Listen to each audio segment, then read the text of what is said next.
Padre nuestro que estás en los cielos, santificado sea tu nombre.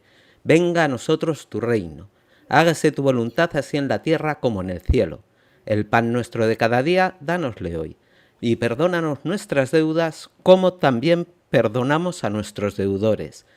Y no nos dejes caer en la tentación, mas líbranos del mal. Amén. Hola amigos, bienvenidos. Os preguntaréis por qué este tío empieza con una oración cristiana, ¿no? Pues hoy vamos a hablar del tema de la deuda, ¿no? Deuda tanto pública como privada. Y Juan Pablo II, el papa más neoliberal que hemos tenido, cambió el Padre Nuestro durante su pontificado y en lugar de la frase perdónanos nuestras deudas, así como nosotros perdonamos a nuestros deudores, quitó esta frase y puso perdona nuestras ofensas igual que nosotros perdonamos a los que nos ofenden. O sea, la Iglesia adaptándose a la economía de mercado que nos gobierna hoy en día. Hola Adrián, bienvenido. Muchísimas gracias por estar con nosotros para hablar de este tema. ¿Qué opinas tú de este cambio que hizo Juan Pablo II al Padre Nuestro? Bueno, un inicio de programa sorprendente, ¿no? Interesante también. Bueno, pues sí, parece que es una adaptación al mundo mercantilizado, ¿no? Aunque efectivamente esto ha sido una cuestión polémica dentro del cristianismo desde el comienzo. Es decir, este tema de las deudas, los intereses, ¿no? Siempre se ha considerado algo que no era muy lícito, que no era muy ético, ¿no? Esto de dar préstamos, de cobrar intereses, ¿no? Es decir, de ganar dinero aparentemente sin hacer nada, ¿no? Entonces, es curioso porque ahí hubo incluso, ya sabes, una distribución de funciones, que el cristianismo prohibía cobrar intereses, pero el judaísmo lo permitía. Esta fue una razón fundamental para que, digamos, las comunidades judías se especializaran en ese tipo de actividad, que es una de las cosas que les hizo de alguna forma enemigos en un montón de países, ¿no? Pero bueno, sí es interesante porque es una polémica histórica que, bueno, que ya la Iglesia resolvió perfectamente, y si quedaba alguna duda, pues como tú has dicho, Juan Pablo II lo arregló cambiando el Padre Nuestro, ¿no? Sí, sí, es muy sorprendente. También es cierto lo que dices, ¿no? Desde el catolicismo siempre ha visto muy mal la usura, pero luego cuando surgió la reforma, los reformistas sí eran mucho más proclives al préstamo de dinero, a la usura, a ganar dinero sin hacer nada, por así decirlo, que los católicos, ¿verdad? Sí, porque en buena parte, claro, las revoluciones, digamos, de las religiones protestantes, pues eran revoluciones muy inspiradas en el capitalismo comercial, ¿no? Ese capitalismo comercial naciente a partir del Renacimiento, ¿no? Y tuvo mucha relación lo uno con lo otro. Entonces es lógico que esas fueran los dos movimientos a la vez, el boom del capitalismo comercial en distintos países y con una religión que intentaba apoyar esos movimientos. Los movimientos protestantes casi siempre se alinearon perfectamente con ese capitalismo naciente. Sí, sí. Sí, la verdad es que sí. Bueno, yendo ya al meollo del asunto, no hacemos más que leer artículos sobre la deuda, sobre todo la deuda pública. Todos los economistas ven un problema en la deuda pública, pero nunca en la privada, o muy pocas veces en la privada. Y por eso me parecía tan importante hablar de esto hoy contigo. Porque yo veo un problema. Si quieres, empezamos exactamente por eso. Ujú. Porque efectivamente, como tú dices, muchas veces hasta se habla de la deuda. Se habla de la deuda como si la única que existe fuese la pública, ¿no? Identificando a un concepto con el otro, ¿no? Y sin embargo, es cierto que, claro, desde el punto de vista de la gestión pública, sus capacidades de incidir en la deuda pública se suponen que son más directas, ¿no? De incidir en la deuda de los gobiernos, ¿no? Pero sí es cierto también que el problema estructural es el mismo, ¿no? Es decir, cuando estalla la crisis del 2008, no teníamos un problema de deuda pública, había un problema de deuda privada. El problema vino fundamentalmente, hubo otros, pero fundamentalmente por el riesgo acumulado en el sector financiero privado, ¿no? ¿Y qué ocurre? Que, claro, como cuando llegan las crisis, el endeudamiento tiende a bajar, ¿no? Tiende a bajar, pues primero pues porque caen empresas, hay personas que se van a la ruina y por el miedo también la gente no se endeuda más, tiende a pagar las deudas que tiene pendientes, etcétera, ¿no? Pero claro, es que tal como tenemos funcionando la economía, esa caída de la deuda es muy peligrosa, porque si cae la deuda, cae la capacidad de compra. Cae la capacidad de compra, entonces el PIB baja, entonces dentro de una crisis eso es tremendamente peligroso. Entonces, casi automáticamente se producen los incrementos de deuda pública. Claro. Entonces, de alguna forma la deuda pública ha servido para taponar el agujero que iba dejando la contención de la deuda privada, ¿no? Y claro, esto es muy interesante porque muchas veces, sobre todo en muchos ámbitos, pero en los ámbitos liberales, sobre todo, se habla de la deuda pública como consecuencia del derroche de un gobierno gastador, etcétera, ¿no? Pero luego es que eso pasa en todas partes, ¿no? Pasa en todos los estados, ¿no? ¿Y por qué pasa en todos los estados? No es porque uno sea más gastador que el otro, es porque necesitan incrementar la deuda pública como una forma de mantener viva la economía. Claro, exactamente. Podemos hablar de que en tiempos de crisis hay... Bueno, a ver, si vemos los datos, vamos a poner una serie de datos para que se vea claro el tema de la deuda, ¿vale? Primero vamos a poner un informe que hizo Funcas sobre la deuda hace poquito. A ver si sé yo cómo poner esto, porque me cuesta a mí. Me cuesta, a ver, creo que es esta, no, creo que es esta. Vale, de cómo está la deuda actualmente, ¿vale? La deuda privada. La deuda de empresas y hogares se sitúa en 2024 en 1.704 miles de millones de euros. O sea, 1.700.000.000. Equivalente al 110,4% del PIB. Muy próximo a la deuda pública, ¿vale? La deuda de las empresas aumentó en 13,3 millones en términos interanuales y la de los hogares se redujo en 7,3 millones. En términos del PIB se redujeron al 65 la de las empresas y al 45,4% la de los hogares. La riqueza financiera bruta de los hogares creció 162,6 miles de millones en el último año, pero disminuyó en términos del Producto Interior Bruto hasta el 197,9%. Esta es la distribución de la deuda actualmente. Pero, ¿cómo era la distribución de la deuda en 2007? Que esto es también muy interesante y os lo voy a poner ahora mismo, ¿vale? A ver, detener el uso compartido. A ver. Espérate un momento que me he perdido. Vale.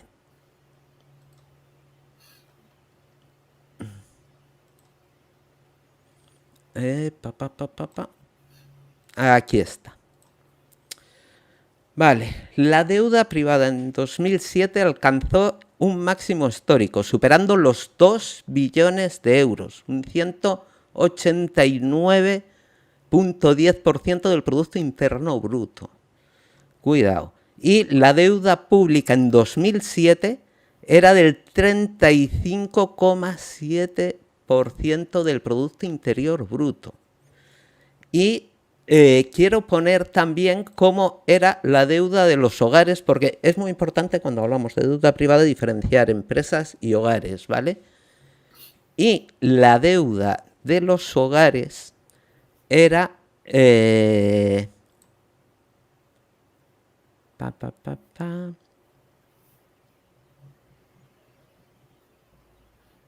A ver.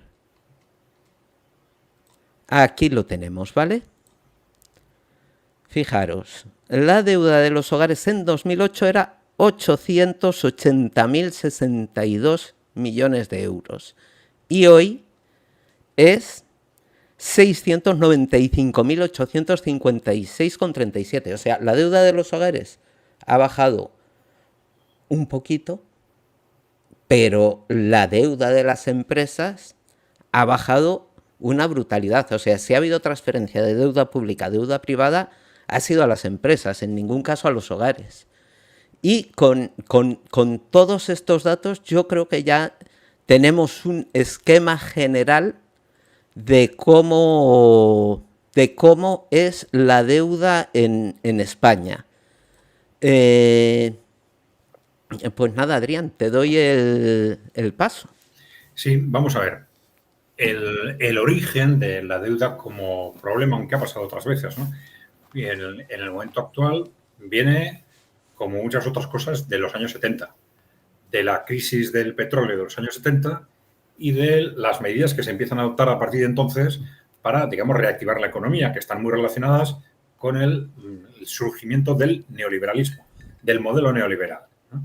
Que al final ya sabes que tiene como objetivo fundamental aumentar la rentabilidad de las inversiones, con el argumento de que para que la economía funcione, las inversiones tienen que ser más rentables, ¿no? Y detrás de esto están pues la contención salarial, el debilitamiento de los sindicatos, la reducción de impuestos de las empresas, etcétera, ¿no?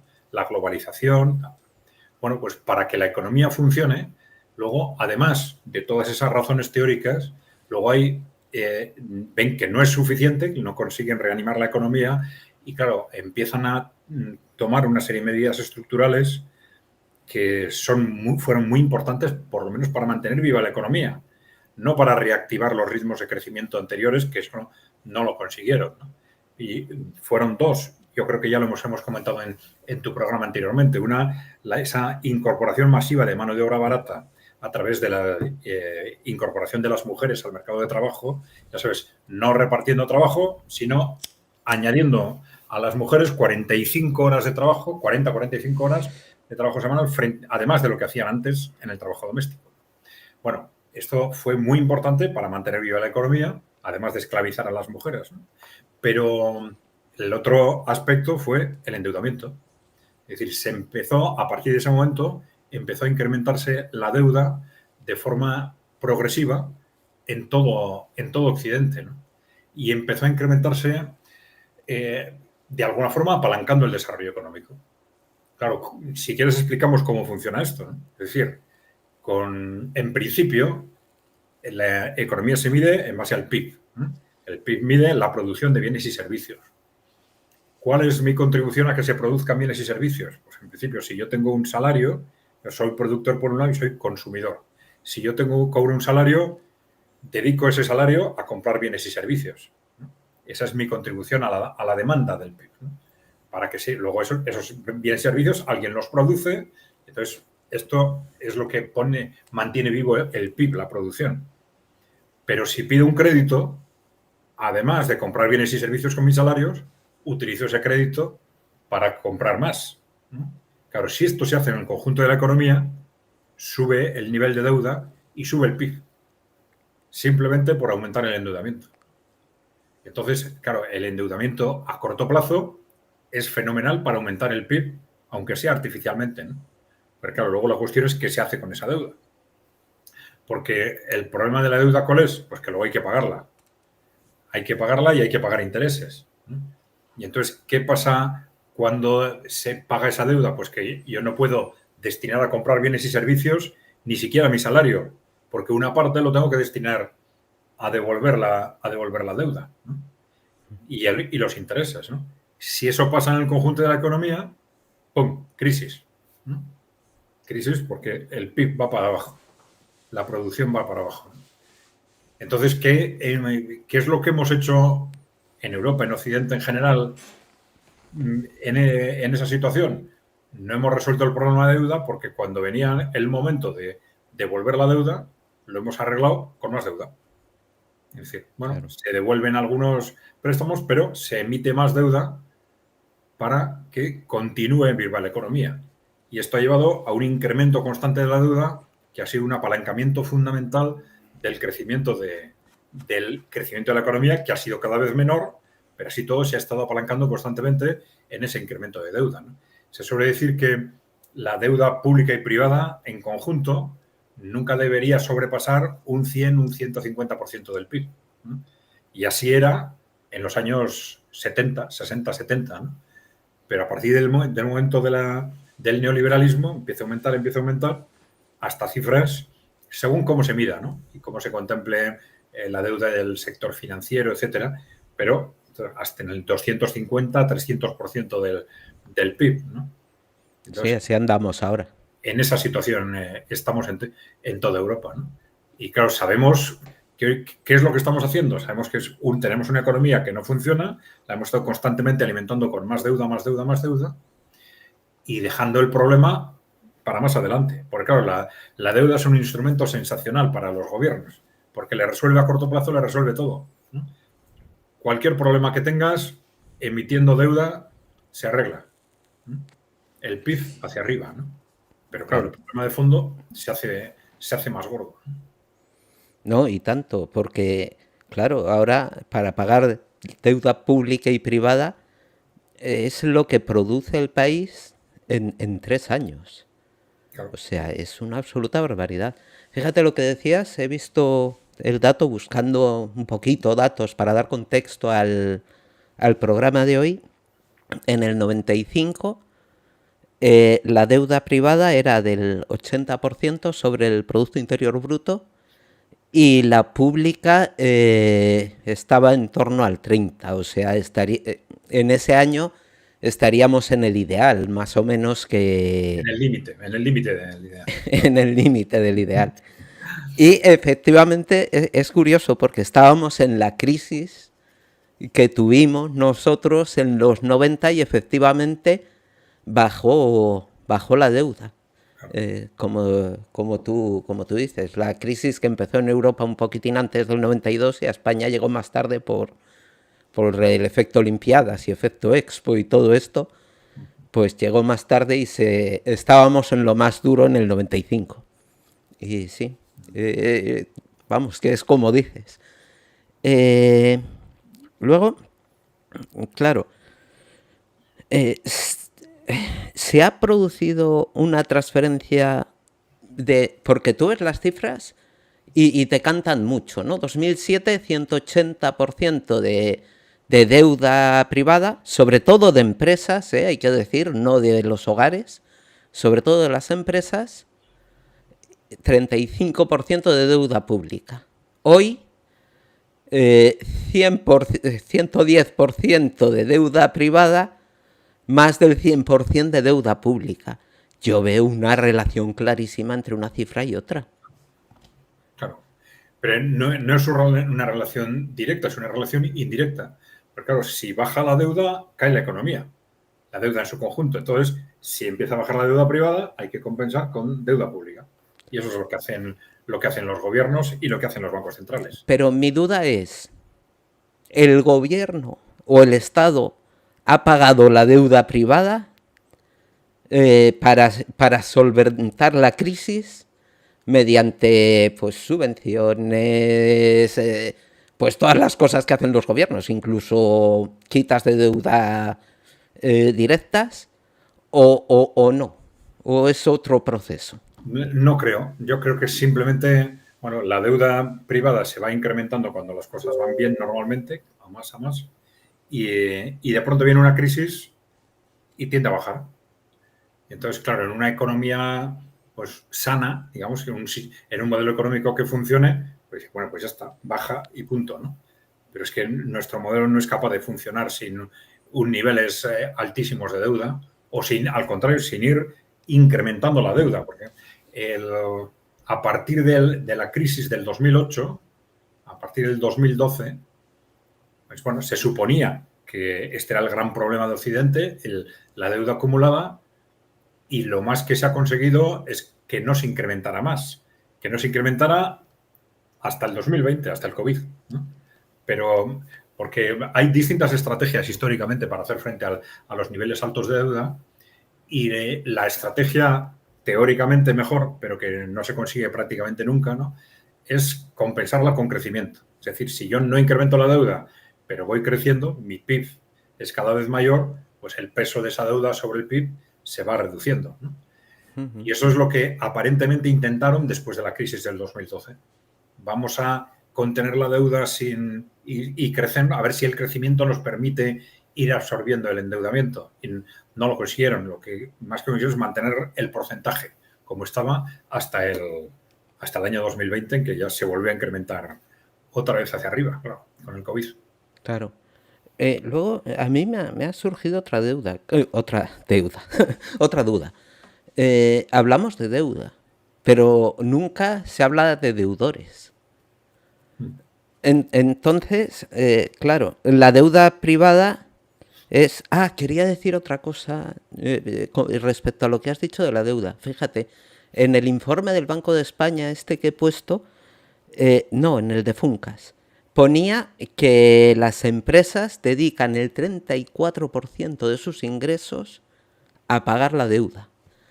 O sea, pesa mucho la deuda en las empresas, ¿eh? Y eso que hoy la deuda privada y la deuda de las empresas es muchísimo más baja que en los tiempos de la burbuja. O sea, me ha resultado muy curioso ese dato. Bueno, yéndonos a donde quería ir. Se habla de deuda, pero no se habla de deudores. En el caso de la deuda privada es evidente, los bancos. Acreedores, quieres decir, no se habla de acreedores. Sí, deudores. Bueno, no sé si me he expresado bien. Sí, de los que te prestan el dinero, vamos. El acreedor al que le debes. Eso es. En el caso de la deuda privada es clarísimo, los bancos. En el caso de la deuda pública, antes eran otros estados, ¿no? O sea, China compraba deuda española, España compraba deuda francesa. Hoy ese paradigma ha cambiado. Hoy ya no es principalmente los estados los que se compran deuda unos a otros, sino que son también los bancos los que prestan dinero a los estados, ¿no? Sí, no tengo ese dato actualizado, pero sí lo recogimos en un informe que hicimos hace un par de años, donde precisamente analizamos qué medidas estructurales se pueden tomar para la reducción de la deuda, ¿no? Y para eso, claro, es muy importante saber quiénes son los acreedores, ¿no? Y entonces sí veíamos que podía haber alguna medida que se podía tomar de decisión de no pagar, ¿no? Para no pagar a otros países, pero claro, sabiendo que te la van a devolver, ¿no? En la misma dirección. Pero que el problema fundamental, efectivamente, en Europa, era que el acreedor más importante son los bancos. Son tus bancos. Entonces, no se puede decir no se paga la deuda, porque esa sí ha sido un instrumento que se ha utilizado a veces, ya sabes, ¿no? Hay países que han dicho, no pagamos la deuda. Tenemos ya, es una deuda desproporcionada, no la pagamos, entonces pasan unos años con problemas en el sector financiero y luego tiran para adelante, ¿no? Lo han hecho muchos países esto, ¿no? Pero claro, si el acreedor es tuyo, son tus bancos, pues lo que tienes que hacer antes de eso es reestructurar los bancos, claro. Claro. Sobre todo si es banca privada, claro. Si los bancos son públicos, puedes gestionarlo de otra forma. Pero como aquí es banca privada, para no provocar un desastre, tienes que actuar sobre los bancos antes de nada.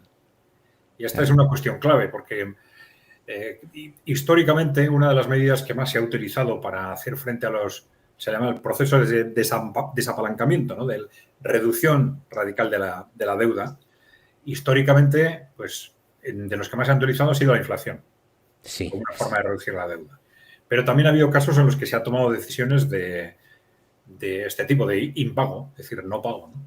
Pero en este caso, en nuestro caso, podría hacerse repercutir el impacto fundamental de ese desapalancamiento sobre las entidades financieras, ¿no?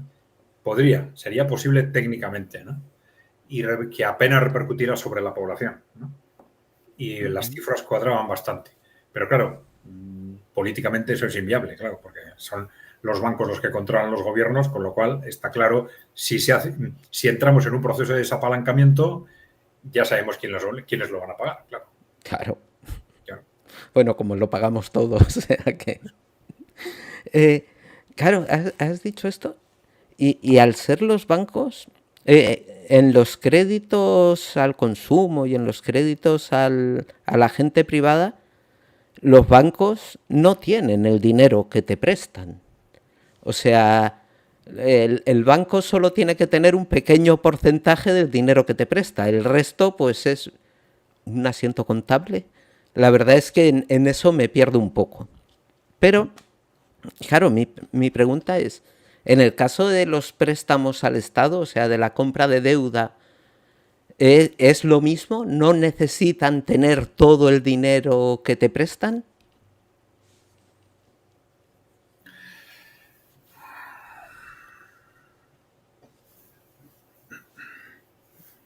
Vamos a ver. En principio el dinero lo tienen que tener. Lo tienen que tener. ¿De dónde lo sacan? Es la cuestión. Lo sacan en principio de los depósitos y de ellos mismos endeudarse. Además de la parte que tienen de capital, de los socios, etcétera. Pero sí, en principio, ese soporte lo tienen que tener. Lo que ocurre es que en los bancos, en la práctica, crean dinero porque ponen el dinero en circulación y cuando dan un préstamo, ese préstamo también se transforma en depósito a la vez, ¿no? Entonces, bueno, en la práctica crean más dinero del que tienen, ¿no? Es un proceso un poco complicado de explicar. Pero sí, en principio tienen que utilizar sus recursos para comprar deuda.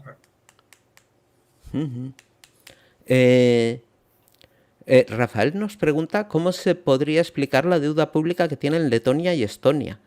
La verdad es que yo no sé la deuda pública que tienen Letonia y Estonia. No tengo ni idea. Yo tampoco, no lo sé. No, A ver si nos lo dice y podemos hacer una interpretación. sí, no, nos has pillado, Rafael. Ni idea. Vale. Entonces, tenemos deuda disparatada. Yo, claro, a ver, yo lo que te he dicho de que crean el dinero, lo saqué en principio de una conferencia que dio Julián Guita en los tiempos de cuando creó Somos Mayoría, no sé si te acordarás, hace unos 15 años o así, que dio una conferencia y explicaba que el gobierno le permite, cuando da un crédito al banco, le permite solo tener dinero en sus reservas, el 10% del crédito que da y el resto lo crea. Luego, eso se lo he leído a más economistas. Por ejemplo, estuve leyendo un libro de Eduardo Garzón sobre la teoría monetaria moderna y dice exactamente lo mismo, que cuando el banco da un crédito al consumo, solo tiene que tener un pequeño porcentaje que aumentó a partir de la crisis de 2007 y el resto del dinero pues lo crea, no existe y se va compensando con la devolución, y que eso en buena parte fue el origen y el problema de la crisis de 2007, que los bancos no tenían, cuando les empezaron a dejar de devolver los créditos, no tenían dinero para operar, se quedaron totalmente sin liquidez, y que eso fue lo que generó la crisis. También he leído otro libro de Carlos Sánchez Mato. Bueno, un día te contaré por qué me estoy informando tanto sobre la teoría monetaria moderna, ¿no? Pero y también decía exactamente lo mismo. Entonces yo lo he dado por cierto, ¿no? Que que de verdad los bancos crean la mayoría del dinero que prestan en sus créditos, que es un dinero que realmente no existe, que se va compensando con la devolución. Eh, y bueno, claro, es que si eso es así, se entiende perfectamente la crisis de 2007, se entiende perfectamente la transferencia de deuda del Estado a las empresas y a los bancos, y, y se entiende perfectamente todo, ¿no? Y Sí, cómo, el problema del sistema bancario es que se basa en parte en una mentira, ¿no? Es claro, decir, se basa en la mentira de llamar depósito a lo que luego no se trata como depósito, ¿no? Te dicen depósito, en principio yo dejo algo en un sitio, entonces, y ese sitio tiene obligación de guardármelo y devolvérmelo cuando yo se lo diga, ¿no? Pero claro, lo que hacen los bancos es coger ese dinero y ponerlo en riesgo. Y ponerlo en riesgo, ¿no? Entonces, eso es, claro, cuando en realidad los que tienen depósitos en los bancos no tienen intención de arriesgarlo. Porque tienen intención de arriesgar el dinero, invierte en acciones, invierte en deuda, pero no en depósitos, ¿no?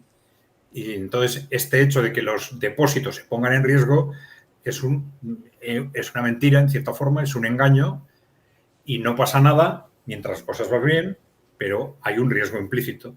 Un riesgo que, de alguna forma, los bancos entienden que dicen, bueno, si las cosas van mal, hay una crisis, al final, como los bancos son tan importantes, vendrá el Estado a arreglar el problema. Entonces, suele decir, es que hay una garantía pública implícita, ¿no? Es decir, yo estoy poniendo en riesgo el dinero de los ahorradores, pero si las cosas van mal, pues vendrá el Estado a resolverlo, ¿no? Pero claro, ahí hay un problema de fondo que está en el origen de todas las crisis financieras. claro, Claro. exactamente. Ah, Rafa nos ha contestado. Son las más bajas de Europa, entre el 4 y el 10% sobre el Producto Interior Bruto. Yo no, la verdad es que no me... Pero también hay que pensar que son microestados, ¿vale?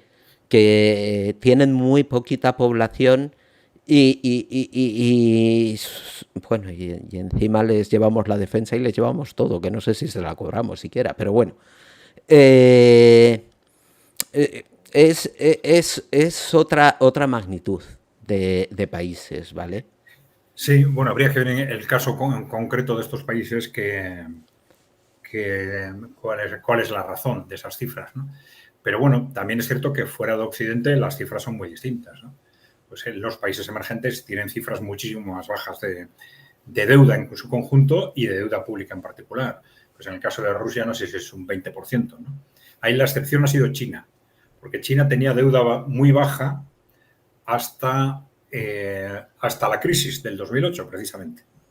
Entonces, ¿qué ocurrió? Pues con esa crisis, de alguna forma, se le cayeron los mercados a China por la caída de Occidente, por el hundimiento de Occidente, se le estaban cayendo los mercados y entonces esto lo compensaron en China emitiendo deuda. Entonces, un país, justo en el momento, aquello fue un poco sorprendente, porque justo en el momento en que todos los países empezaron a decir, menudo desastre tenemos con esta deuda acumulada, justo en ese momento China empieza a endeudarse.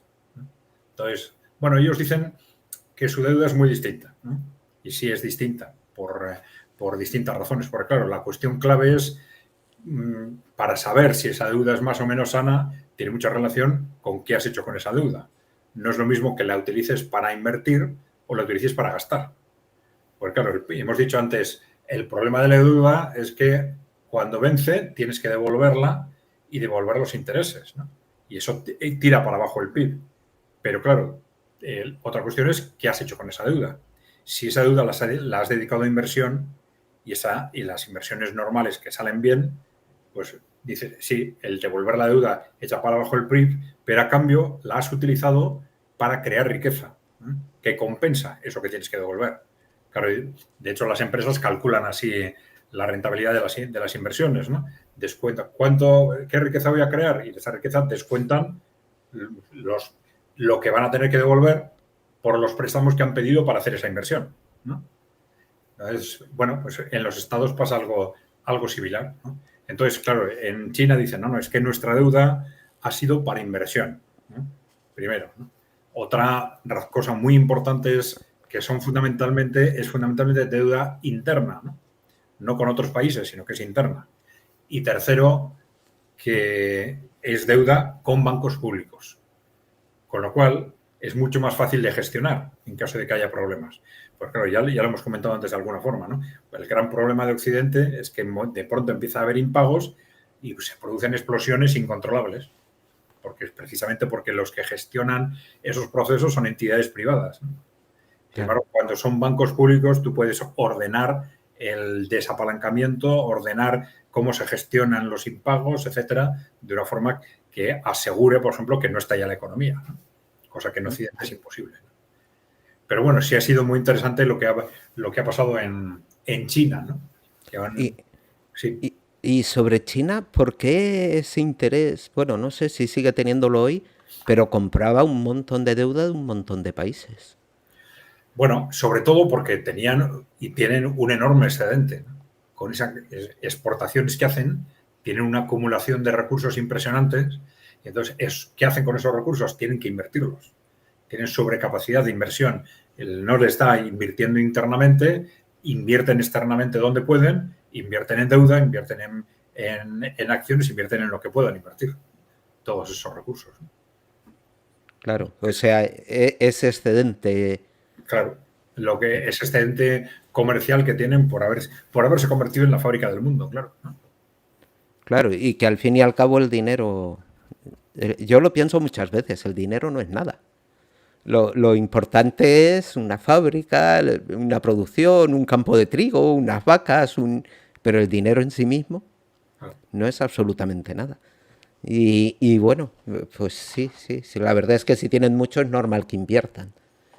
Y volviendo a China, ¿te acuerdas que hablamos de que estaban intentando eh, en el desierto del Gobi hacerlo cultivable y todo eso? Vi un documental de un canal que están haciendo desde el Tíbet hasta casi Mongolia, llevando miles de litros de agua. Increíble, increíble. Salía cómo detonaban el canal para hacerlo, salían unas cosas. Es que China está a otro nivel, ¿eh? Está a otro Sí, nivel en casi todo. y cada vez están más lejos de nosotros, ¿no? Sí, Claro, y sí, sobre sí. todo ves cómo argumentan, cómo se toman las decisiones, cómo se orientan las políticas cara al desarrollo social y económico, con qué racionalidad, con qué objetividad se analizan las cosas. Y aquí funcionamos constantemente en base a campañas de publicidad, ¿no? En base a en retos de corto plazo, todo. Y, o sea que, en principio, si no cambian mucho las cosas, esa diferencia va a ir a más, claro, va a ir a más. Sí, desde luego, yo cuando era niño me imaginaba una evolución de las cosas, ¿no? De cara al futuro, y hasta hoy no la había visto y ahora la estoy viendo en China. Me resulta curioso. Mira, Rafael nos hace otra pregunta que es muy interesante. ¿Estados Unidos puede aumentar la deuda pública de forma infinita o tiene un fin? Y lo mismo, ¿puede imprimir dólares de forma sin fin? En nuestro canal vimos que en 4 años cuatriplicó los dólares que tenía en circulación. O sea, una absoluta barbaridad. Esto lo hizo hace 3 o 4 años, ya con Biden. Eh, y la pregunta yo creo que es muy pertinente. ¿Tú qué opinas?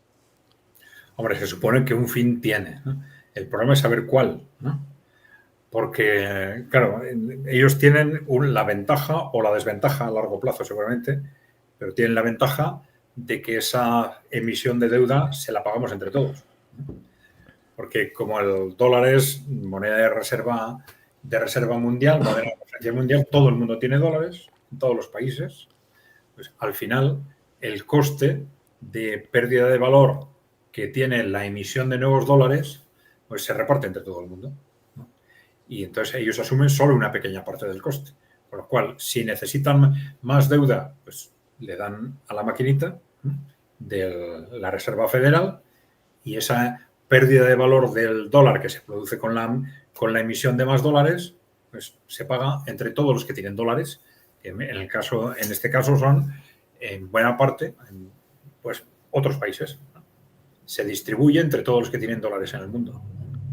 Claro. Y esa es la gran ventaja a corto plazo. Esto es lo que ha hecho durante 40 años a Estados Unidos pues un modelo tan fácil de financiar. Es decir, han tenido financiación para el gasto público y financiación para sus inversiones, toda la que han querido.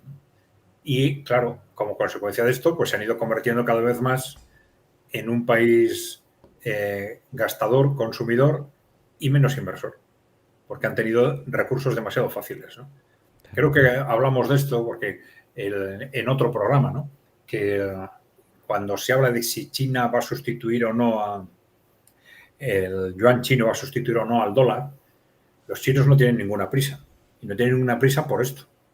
Es decir, ellos sí les gustaría tener un sistema monetario equilibrado, pero no ponerse en la situación que tiene el dólar. Porque dicen, a corto plazo sí, esto nos permite conseguir recursos, pero es que a medio o largo plazo nos puede pasar lo que le ha pasado a Estados Unidos.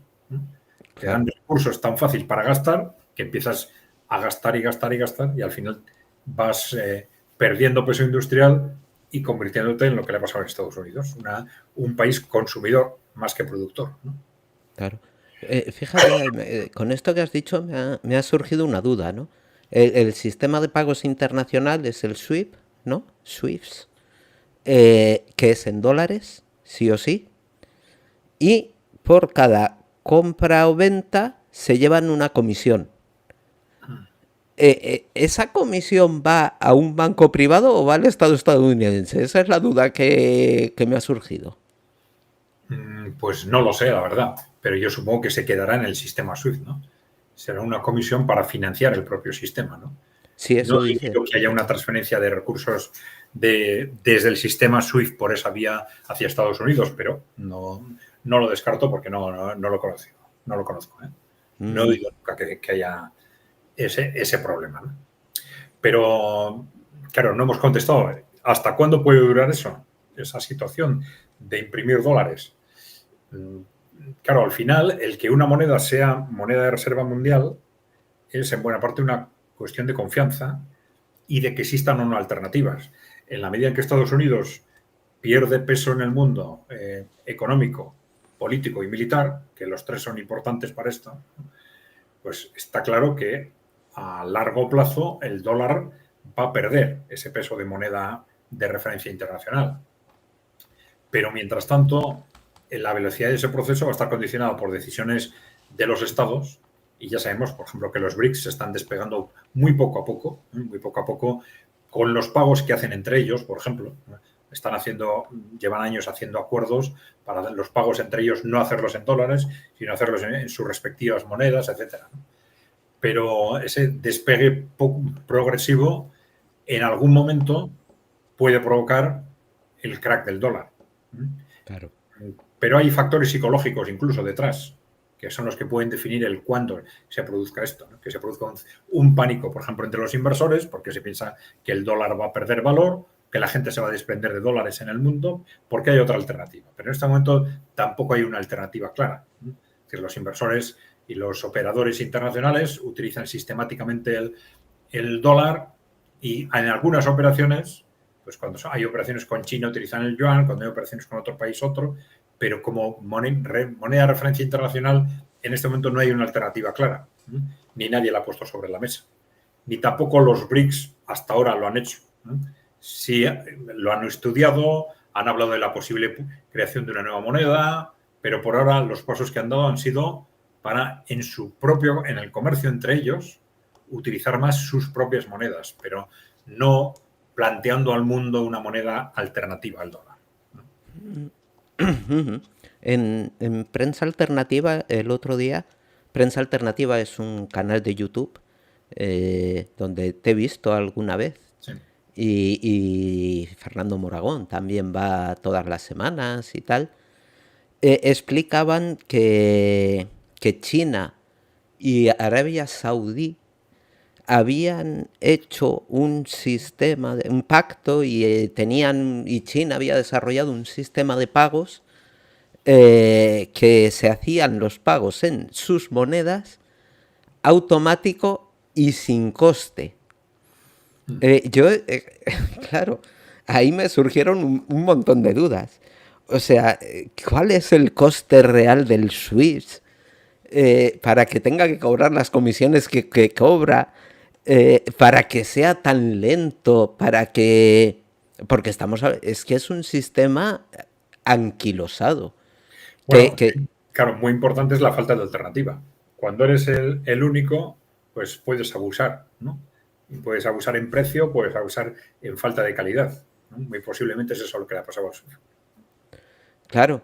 Y que tampoco se han molestado en modernizarse Claro, ni en hacer las cosas mejor, porque dicen, bueno, claro, como todos tienen que usarme, pero claro. en el momento en que ya no hay países que no usan el SWIFT, a muchos porque les has obligado, que también es del género tonto, si quieres un sistema único de pagos, coño, no vetes a países y menos a países como Rusia o Irán, como Rusia o Irán, ¿vale? Puedes vetar a lo mejor a Cuba o incluso a Venezuela, aunque Venezuela tiene muchísimos recursos.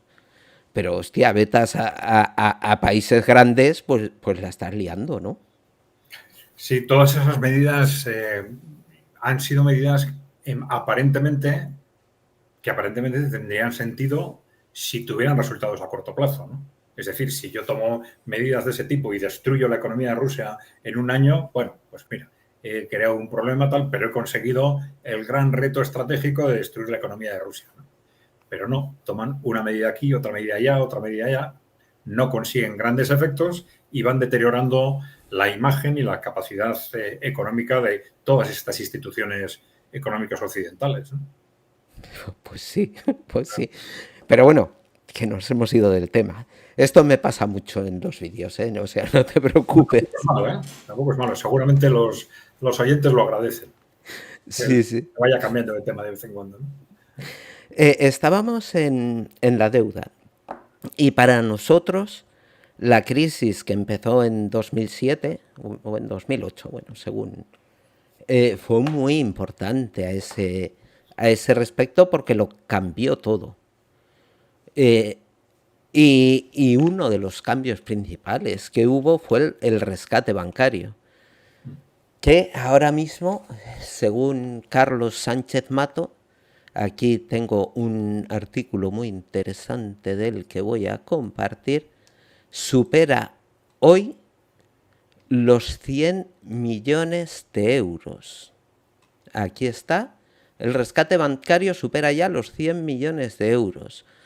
Porque, claro, no hay que contar el dinero directo que se inyectó en los diferentes bancos, sino también la Sareb, que es un agujero negro, bueno, que hay que mirar el conjunto entero y no solo la transferencia directa. Estos sí son 100 millones que se transfirieron clarísimamente de deuda privada a deuda pública. O sea, se eliminó una deuda privada con una inyección directa de dinero público a los bancos, ¿no? Bueno, vamos a ver. El problema es que es bastante más que eso, ¿no? Nosotros hicimos un trabajo en la Unión Europea, en una de las instituciones de la Unión Europea, sobre el problema de la expansión monetaria. Es decir, sobre esta función, estos proyectos de expansión monetaria que emprendió el Banco Central Europeo, también la Reserva Federal, a partir del año 2010. Porque hasta entonces el fundamental instrumento de los bancos centrales era subir y bajar los tipos de interés. A partir del 2010 empieza lo que se llamó expansión cuantitativa, que es crear más dinero. No, y ya no simplemente para ir adaptando al crecimiento de la economía porque necesitan más dinero, no. Para resolver uno u otro problema, le doy a la maquinita. Entonces, ¿qué sucedió? Pues que los rescates bancarios fueron fundamentalmente entre el 2008 y el 2010.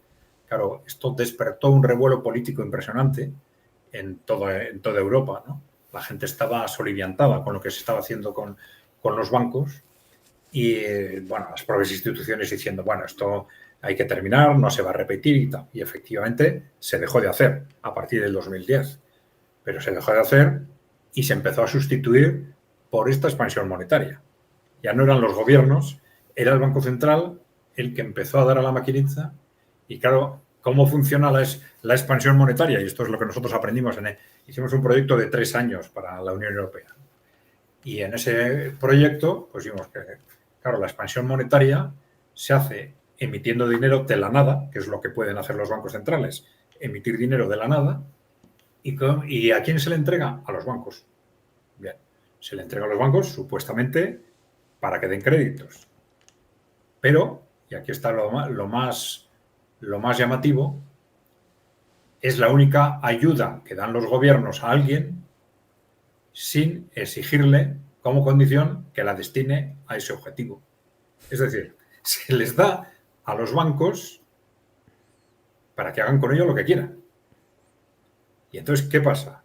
Pues que algunos bancos cogen ese dinero y lo invierten fuera de la Unión Europea, otros lo dedican a especulación, otros se lo meten en el bolsillo, sin más, ¿no? O sustituyen, tengo otro préstamo, una financiación más cara, pues la sustituyen por esa más barata del Banco Central Europeo, y luego lo que quieren lo destinan a préstamos.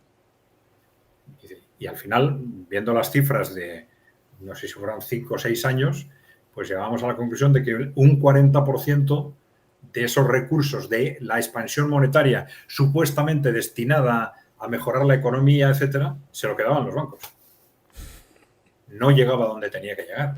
Estábamos hablando de cifras impresionantes, porque estábamos hablando del 10%, el 12% del PIB de la Unión Europea se entregaba a los bancos por vía expansión monetaria.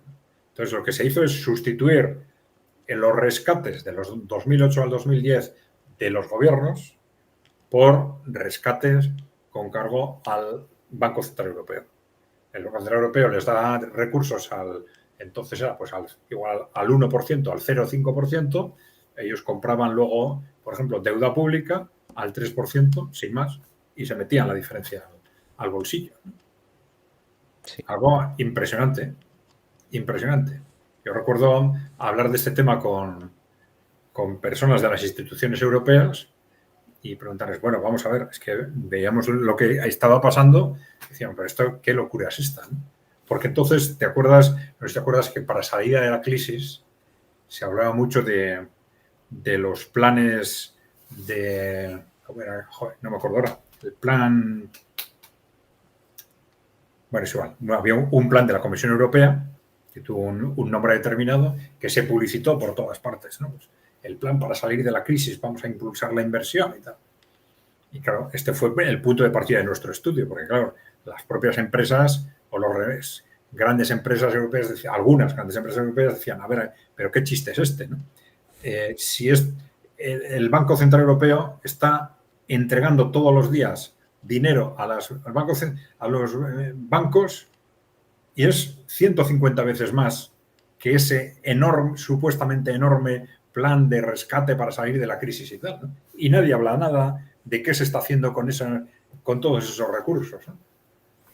Y entonces, claro, cuando iba avanzando el informe, hablábamos con gente de las instituciones europeas y decía, oye, vamos a ver, pero es que no nos lo acabamos de creer, ¿esto es así? Y dije, sí, es así. Ah, muy bien, ¿vale? ¿Y qué vais a hacer? Se encogían de hombros, ¿no? ¿Qué vas a hacer? Claro. ¿Y qué? ¿No vais a decir nada? Pues alguno decía, pues, hazlo tú, si tienes... si tienes pues, digamos, ¿no? Pues fíjate, eso es algo curioso de lo que yo también lo he pensado mucho.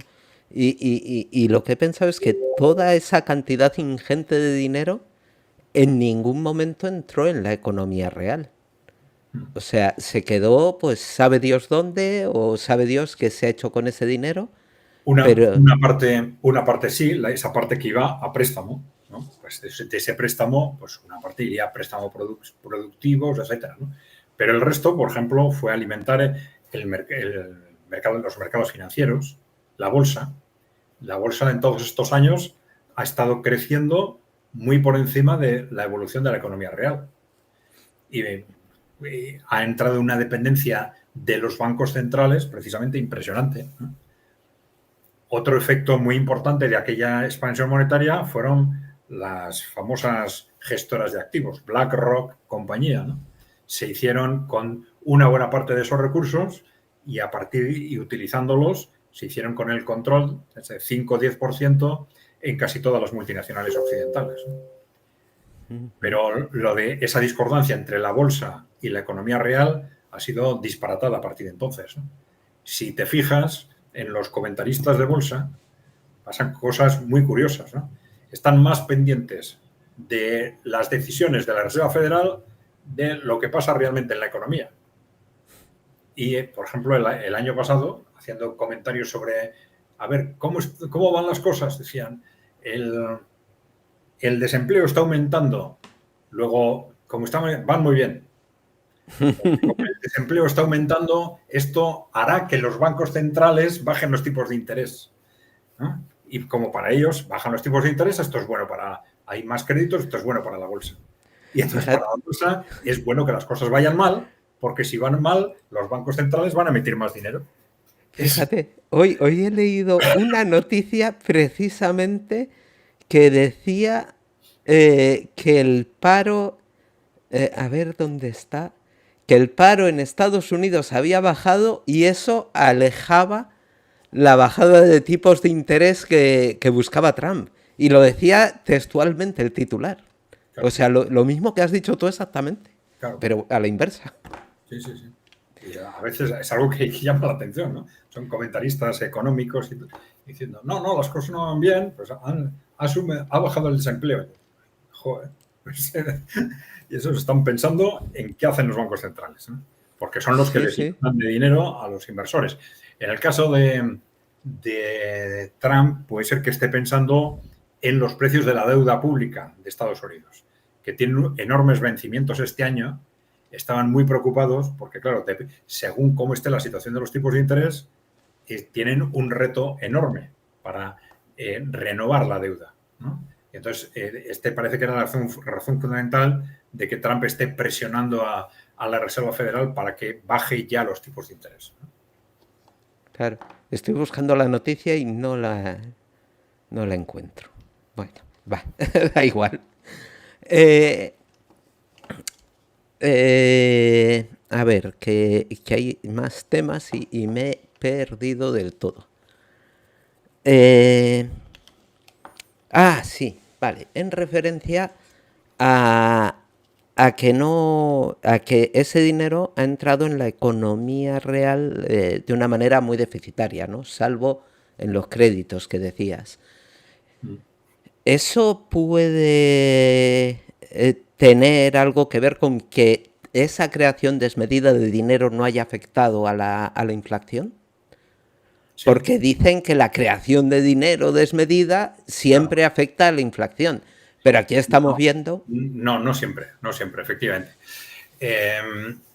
Vamos a ver. No siempre, primero porque puede haber efectos de corto plazo de otro tipo, ¿no? Por ejemplo, si se crea dinero, pero ese dinero se queda en las cuentas bancarias, por ejemplo, ¿no? Entonces no afecta a la inflación, porque no se destina a comprar bienes y servicios. El que se maneje más dinero comprando bienes y servicios es lo que sube la inflación, es lo que sube los precios, ¿no? Pero si se quedan las cuentas bancarias, no. O si va directamente al mercado financiero, a bolsa. Esto es fundamentalmente lo que ha pasado, ¿no? Claro, como ha ido todos esos excedentes, va a la bolsa, pues sí, es muy bueno incrementan su riqueza los inversores, pero mientras no gasten ese dinero, eso no va a las compraventas de bienes y servicios y no genera inflación. Vale, y otra cosa, vuelvo a poner la evolución de la deuda de las familias, ¿vale? Porque a mí este gráfico me ha dejado muy, muy loco. Se ve que, que la deuda de las familias se ha reducido un poquito, pero que se mantiene estable, que digamos no le afecta los vaivenes económicos, ¿no? Eh, Sí, ¿qué años estamos viendo aquí exactamente? estamos viendo, 2023, ¿no? espera, ahora te lo digo. 2022-23, ¿no? Estamos viendo el primer año es enero de 2008 y el último año es enero de 2023. O sea, de 2008 a 2023. Y la deuda de las familias, aquí diferencia en deuda total y deuda para vivienda, ¿vale? Sí. En la deuda total son 880.000 millones en 2008, en enero de 2008, y 695.856 en enero de 2023. Sí, ahí hay dos efectos contradictorios, ¿no? Es decir, los que tienen, digamos, un nivel de vida, no es decir algo suficiente, ¿no? Intentan, sobre todo en las situaciones de dificultad, no endeudarse, ¿eh? O por miedo ante la situación y tal, reducir su crédito. Pero cuando los que tienen un nivel justo o menos que justo, no tienen más remedio que endeudarse. Y cuando las cosas van mal, pues empiezan muchas veces no les llega a fin de mes, empiezan a tirar de tarjetas de crédito. Esto en Estados Unidos pasa muchísimo, pero también de pequeños préstamos personales, etcétera. Entonces, muchas veces ante una situación de crisis se pueden producir los dos efectos, y ese efecto, cuando llega a un determinado nivel, mantiene constantemente la deuda o incrementa las deudas, pues eso, cuando hay situaciones de paro o cuando ya los niveles de las, vamos a decir, de la clase trabajadora con empleo, pero son niveles inferiores a lo que les permite llegar correctamente a fin de mes, ¿no? Podríamos decir que ante las crisis los hogares ahorran más, claro, es evidente. Y por lo tanto la deuda baja. No, ya te he dicho que son los dos efectos. No. Es decir, el que puede ahorra, pero el que necesita para vivir se endeuda. Claro. Es decir, Bueno, porque igual ha entrado en una situación de paro y si puede, pues se endeuda, porque muchas veces precisamente por estar en paro no te dan crédito, ¿no? Pero bueno, o igual está uno de los dos en paro, el otro no les llegan los recursos y entonces se endeudan con pequeñas deudas, tirando de tarjeta de crédito, etcétera. Sí, yo he vivido de la tarjeta de crédito algunos años y Claro. es realmente inquietante. Es realmente inquietante. Intentas no gastar, pero gastas, te metes en un círculo vicioso. Encima, esos mini créditos tienen unos intereses brutales, con lo cual es meterte en un pozo sin fondo. Que nadie lo haga. Que busquen cualquier otra solución, pero y te quita de dormir. La verdad, esas situaciones son jodidas. Sí, Adrián. No, un tema interesante que lo he comentado antes, ¿no? Hay un informe de McKinsey, la consultora McKinsey, que analizaba históricamente qué procedimientos, qué políticas se han utilizado para la reducción de la deuda, ¿no? Entonces, ¿cuáles eran básicamente esas políticas? Pues los recortes, digamos, apretarse el cinturón, ¿no? La primera. La segunda, la inflación.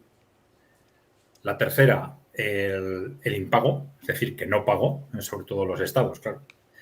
Y la cuarta,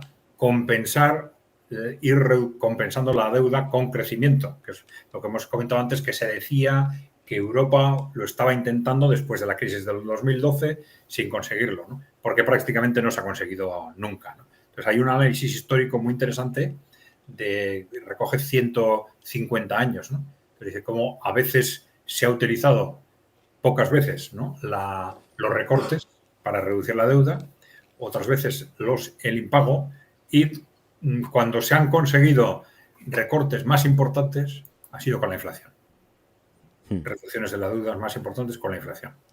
Entonces, por eso también se ha comentado en los últimos años que de alguna forma, por ejemplo, el fenómeno de inflación que hemos tenido en los últimos 3-4 años, pues sí ha sido un proceso tolerado, ¿no? Tolerado porque, bueno, ayuda a reducir la deuda, ¿no? Ayuda a reducir la deuda. Una duda que tengo. En- Cuando se habla del PIB, ¿se cuenta la inflación o no? Cuando se habla del PIB, normalmente cuando se habla del crecimiento del PIB, se descuenta la inflación, Se descuenta. Vale, vale. normalmente. Esa era la pregunta. Sí.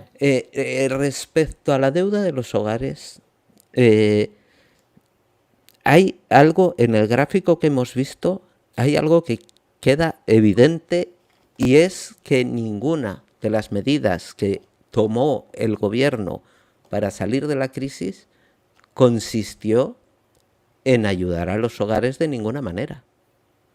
De absolutamente ninguna manera. ¿Que no podías pagar tu hipoteca? Te jodes. ¿Que no puedes pagar tu crédito? Te fastidias.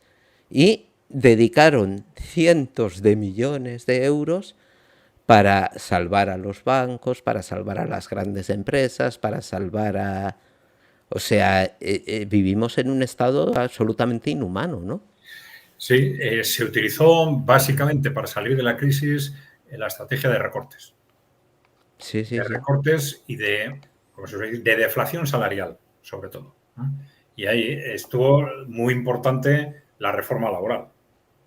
Importantísimo, la reforma laboral, porque debilitó radicalmente a los sindicatos y esto facilitó que los salarios se contuvieran y esa fue la estrategia fundamental que se utilizó.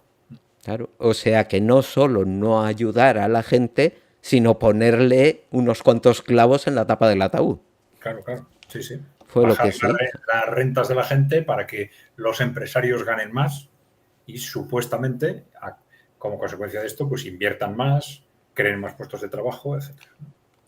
Que es lo que nos dicen siempre. Yo recuerdo a Montoro diciendo, no, no, hay que bajar los impuestos, el impuesto de sociedades, porque así tendrán los empresarios más dinerito en su bolsillo y crearán más empleo. Y Sí, dices, pero anda. es uno de esos argumentos que no tiene ningún sentido, ¿no? Claro, es evidente, dicho así de forma genérica, ¿no? Pero es curioso cómo en función de la ideología de cada uno, pues hay unos que siempre dicen que los impuestos tienen que ser más altos y otros que siempre tienen que ser más bajos. Pero bueno, eso no tiene ningún sentido. Es decir, tendrás que argumentar por qué crees que en este momento son demasiado altos, porque nadie defiende que los impuestos sean cero. Todo el mundo reconoce que tiene que haber impuestos y nadie dice que los impuestos sean el 100%, que tira la renta se la tenga que trasladar al Estado, ¿no? Entonces, está claro que hay niveles en los que los impuestos tienen que moverse. Entonces, el argumento debería ser, no, yo ahora creo que los impuestos son demasiado altos por esto y por esto. Pero es que con toda la naturalidad del mundo dicen, no, no, es que bajar los impuestos es bueno. Es bueno. Bajar los impuestos y sin dar ningún argumento concreto. Dice, bajar los impuestos es bueno porque así las empresas ganan más dinero, invierten más. Y, hombre, no. Dicen, no, no, ahora eso yo lo puedo defender en un momento concreto si argumento que los impuestos son demasiado altos, entonces pues igual funciona, ¿no? Pero de Claro. forma genérica no tiene ningún sentido, ¿no? Fíjate, hace unos días vimos un cuadro que había hecho el PCOE, un partido político, y que los datos eran buenos, ¿vale? Los comprobé. Que el impuesto de sociedades hace 20 años tenía un peso en las finanzas públicas del 22 y pico por ciento y hoy apenas rebasa el 12. Claro, esa ha sido una de las medidas del neoliberalismo, ¿no? El ir reduciendo el peso del impuesto de sociedades, ¿no? Claro. Que al final todo eso han sido medidas destinadas a que los empresarios, los inversores ganen más. Claro. Y pensando que así se iban a resolver todos los problemas, ¿no? Y no lo han conseguido. Exactamente. No, Y por contra, el impuesto sobre la renta y el IVA habían aumentado exponencialmente su peso en las finanzas públicas, en los ingresos del Estado. sí, ahí Con lo hay cual, una reflexión interesante sobre el impuesto sobre la renta, porque claro, lo que ha pasado en la práctica es que las rentas más altas se han escapado del impuesto sobre la renta, ¿no? pues por desgradaciones, por sociedades intermedias, tal. Y en la práctica, claro, el objetivo de la progresividad del impuesto sobre la renta, que en teoría era que, digamos, de las clases altas pagaran más más que las clases bajas y esto compensara la desigualdad existente, pero claro, en la práctica se ha transformado en una transferencia, digamos, entre trabajadores, ¿no? De trabajadores de clase media a trabajadores de clase baja, por llamarlos de alguna forma, ¿no? Sí. Además recuerdo que antes los sueldos más altos pagaban el 54% de sus ingresos. Ahora está en el 45%. O sea, se han reducido los impuestos por arriba, con lo cual, vamos, que el Estado cada vez está más sostenido por los trabajadores. O al menos esa es mi impresión. No sé si será acertada o no. Sí, sí, sí, sí.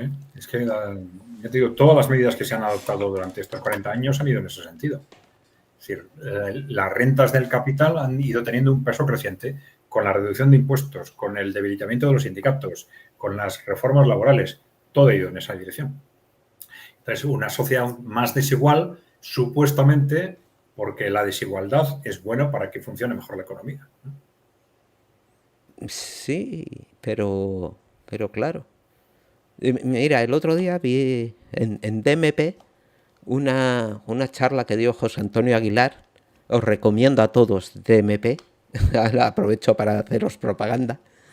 Que hablaba sobre el fin de los imperios, ¿no? Y hablaba del Imperio Romano, y hoy viendo cómo están saliendo las cosas, yo entiendo cómo... No entendía cómo se pudo venir abajo un imperio como el Imperio Romano, pero hoy lo entiendo porque nos está pasando algo así. Yo la causa principal es la absoluta codicia de los de arriba. Lo quieren absolutamente todo para ellos y van a acabar con la sociedad. Sí, además parece que es, digamos, una tentación o un caramelo que les suena a la boca al final de la Guerra Fría, ¿no? Sobre todo al final de la Guerra Fría, cuando dicen ya el mundo es nuestro, no tenemos enemigos, podemos hacer con el mundo lo que queramos, y se dedicaron a eso. Y entonces ya han entrado en esa dinámica y ya no saben salir. Claro. No saben salir. Y es todo para ellos. Ves que es que se lo están quedando todo. Compran pisos, compran terrenos. En Estados Unidos es brutal. Bueno, además La, es que eso lo tienen ideologizado con esa historia del capitalismo inclusivo, ¿no? Capitalismo de partes interesadas, ¿no? Que tenían ese lema en el Foro Económico Mundial: en el 2030 no tendrás nada y serás feliz. ¿De acuerdo? Te sonará esto, ¿no? sí, sí. Y dices, ¿y qué querían decir con eso? Pues querían decir lo que tú estás comentando. En los bienes de consumo duradero, ya tú no eres el propietario, sino que van a ser las grandes empresas. Y entonces esas grandes empresas te van a ceder a ti el uso de esos bienes, pues, o para pago por uso, o con alquiler, por distintas vías. Pero ya no vas a ser tú el propietario. Y entonces, claro, puntualmente eso puede tener una lógica, ¿no? No, yo solo pago cuando uso, ¿no? Pero claro, es que detrás de la propiedad hay poder, ¿no? Entonces con eso hay una transferencia de poder a las grandes corporaciones impresionante, ¿no? Pero, bueno, poco a poco se están moviendo en esa dirección, ¿no? Como tú dices, ¿no? Se están quedando con los bienes de consumo duradero en general, ¿no? Y eso nos va a llevar al desastre. ¿Y no lo ven ellos de eso? Es que ellos ven que el sistema actual no funciona y entonces quieren un sistema nuevo. Dicen, necesitamos un sistema nuevo. Pero estaban por lo menos pensando en un sistema nuevo en el que las corporaciones tengan más peso. O sea, doblar la apuesta. Sí, claro, sí, claramente, porque están pensando en una sociedad tan corporativista que al final, vaciando ya los estados son simplemente instrumentos quizás para recaudar impuestos que se transfieren a las corporaciones lo hacen todo, prácticamente todo lo que hacen los estados, y además tienen todos los bienes de consumo duradero, es decir, una serie de medidas que algunos por eso le llaman a ese sistema propuesto, le han llamado feudalismo. Ahí está lo del tecnofeudalismo de Varoufakis y tal, pero bueno, algunos feudalismo corporativo dicen, Bueno, el término feudalismo es un poco exagerado o distorsiona un poco lo que quieren decir, pero sí es cierto que son medidas que van quizás hasta más allá del capitalismo, ¿no? Porque las formas de enriquecimiento de esas corporaciones no serían estrictamente capitalistas, serían de otro tipo. Desde luego no socialistas, serían de otro tipo. Pero también es cierto que los promotores de esos proyectos, a partir del año 2023, hicieron unas declaraciones diciendo que igual ahora había que meter estos proyectos en el cajón, porque el reto fundamental ahora era hacer frente a Rusia y China, ¿no? Lo dijeron a partir del inicio del estallido de la guerra en Ucrania. Un mes después, 2 meses después, empezaron a... Entonces, bueno, no sabemos... Está claro que ellos ideológicamente apuntan en esa dirección, pero claro, también tienen el reto de hacer frente a unos países emergentes y en desarrollo que tienen un peso cada vez mayor y que desde luego no están en esa dinámica, están con unas dinámicas radicalmente distintas. Radicalmente distintas, pero claramente capitalistas también. Porque desde luego... Bueno, una buena pregunta, ¿no? Porque ahí entraríamos en qué es capitalismo, ¿no? Y nosotros, por ejemplo, si vamos al caso de China, ¿no?, que es en el que más se ha discutido esto, hay tres conceptos de capitalismo distintos, ¿no? Depende de qué le llamamos capitalismo, ¿no? Uno es, bueno, que en el capitalismo el poder está en manos de las corporaciones privadas. Dicen, no, esto en China no sucede. Entonces, ellos dicen, no, desde ese punto de vista, China es socialista, ¿no? Ya desde un punto de vista estrictamente económico, dicen, no, la mayoría de las empresas, del sector empresarial, si la mayoría del sector empresarial está en manos de inversores capitalistas, entonces estamos en un sistema capitalista. Según ese criterio, China sería capitalista, ¿no? Pero hay una tercera versión que es, no, lo importante no es el reparto cuantitativo, sino el peso, ¿no? Es decir, si los sectores estratégicos, si los sectores dominantes de la economía son capitalistas, entonces el modelo es capitalista. Y eso no sucede en China, porque los sectores estratégicos son públicos, fundamentalmente, ¿no? Entonces, bueno, depende qué contenido le pongamos a la palabra capitalista o socialista, pues llegaríamos a una conclusión u otra, ¿no? Ya, pero fíjate que tú mismo lo has dicho, ¿no? Que tenían un sobrecapital y en lugar de hacer, pues por ejemplo, una sanidad pública potente, lo que se dedicaron a hacer es comprar deuda. O sea... Bueno, hacer las dos cosas están haciendo, ¿eh? Porque están incrementando los salarios, están mejorando la sanidad, los avances en la enseñanza han sido impresionantes, pero bueno, China también tiene unas capacidades de absorción del gasto relativas, ¿no? Pero, por ejemplo, el consumo interno es uno de sus grandes objetivos, ¿no? Y el problema que se están encontrando ahí es fundamentalmente cultural. Es decir, que igual es una cuestión de que hace falta, pues, que pase un determinado tiempo. Es decir, que los chinos ahorran demasiado. Entonces, no gastan suficiente como para que el consumo de los chinos pueda sustituir a esas exportaciones, ¿no? Pero que ha habido pasos enormes en los niveles de consumo de los chinos y también en los servicios públicos, ¿no? Vale. Bueno, yo creo llevamos hora y 20 ya. ¿Qué te parece si lo dejamos por ahí con alguna cosilla pendiente? Pero es que tampoco quiero hacer muy largos los programas y que no se canse la gente. Siempre es bueno dejar cosas pendientes para el siguiente, ¿no? Sí, exactamente. Fíjate, quería hacer uno, no sé qué le parecerá a la audiencia y a ti, sobre teorías de la conspiración. Muy bien. Tema, a ver, pero las que pueden ser verdad, no la Tierra plana, por ejemplo. O diferenciando entre cuáles pueden ser verdad y cuáles son especulaciones. Eso es un tema interesante, sí, sí. Sí, porque yo ahora viendo los problemas que están teniendo para llegar a la Luna todos, sí, que parece que es un objetivo prioritario y no lo consiguen, Pues de verdad me surgen dudas de que en el 69 llegasen los norteamericanos, ¿eh? Hombre, que algo extraño pasó, está claro, ¿no? Porque efectivamente que en el año 69 se llegara y luego se cortara de pronto esos programas espaciales de una forma tan radical y tal, algo extraño sí. Ahora, qué fue eso extraño que pasó? Sería otra cuestión, ¿no? Pero bueno. Sí, pero desde luego dudas surgen. También puede que no se hagan hoy las cosas como se hacían antes.